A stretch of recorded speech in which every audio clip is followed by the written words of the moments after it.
I want to welcome you to Pastor Blast. Today is Tuesday, July 8th. This coming Sunday, we're going to begin an 8-week sermon series on Revelation.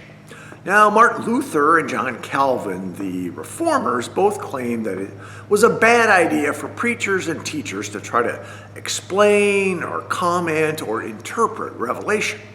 There's too much at risk, they said. A lot of mayhem and mischief would result when mortals put their hands on this book. Well, unfortunately, that has proven true, and in our current generation, the Christian church seems to be obsessed with the Left Behind series. There are date setters, there are people that are rapture enthusiasts. So in some ways, Revelation has created more fear and confusion than the kind of encouragement and devotion that was John's intent when he wrote it. That said, Revelation offers us a couple of things why it's worth the risk. Number one, Revelation is the last word in the Bible, literally and figuratively. It is the final book in the Bible. It's the end of the story. God wins, love wins, we win. Figuratively, it addresses more than just salvation. It talks about things like church and prayer and evil, judgment, and heaven from a heavenly perspective. The second thing is Revelation is loud and it's loaded. It's loud that it gets your attention. And that's the intent of the Apostle John. He's trying to shake us up, wake us up, because we can get lazy and lethargic as Christians. And the intent of John is to kind of create a sense of urgency and also help us focus our attention on God. It's also loaded, right? Loaded with images and visions and beasts and angels and battles that are all very rich in meaning that, again, kind of get our attention. So my plan is in the coming weeks on the Pastor Blast to introduce for the coming Sunday, the coming sermon, some basic thoughts and kind of give you a head start to prepare that message. So this week, chapter 1 is focused on the last word of Jesus. The focus is on the exalted Jesus. He says, I am the Alpha and the Omega, the beginning and the end. I am the living one. I was dead, but now I'm alive forever. I have the keys to heaven and hell. It is a book, Revelation chapter 1 begins with that great promise.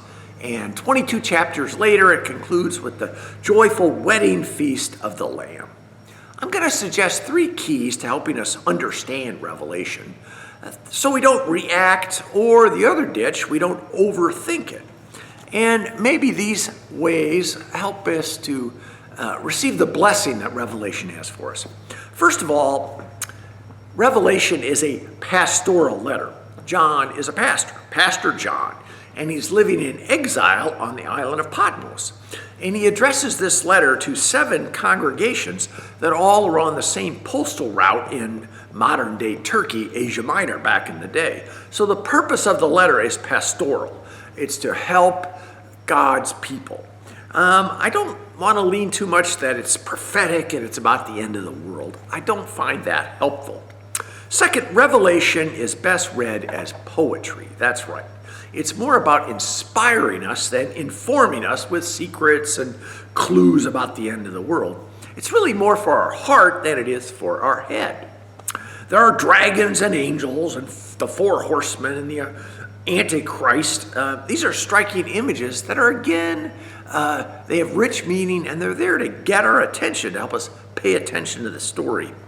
The really surprising thing is that Revelation doesn't tell us anything really new that the Old Testament and the Gospels and the letters don't already tell us. What it does is it repackages it so we can hear the story kind of in a louder volume and in a way that it gets our attention. And a lot of Revelation is simply bringing the Old Testament forward. The third thing I would say is that Revelation is unique in that it offers a heavenly perspective. The story unfolds and you're right there by God's throne. You're behind the curtain with the wizard, if you will. It's the eternal viewpoint on these topics we've talked about. Church and prayer and judgment and so forth. Apocalypse means unveiling. It means disclosure. And that's what this is. It's an unveiling of the story of salvation is revealed from a heavenly perspective. The invisible realities are exposed. And Revelation is really the ultimate biblical ride, if you will. Amen.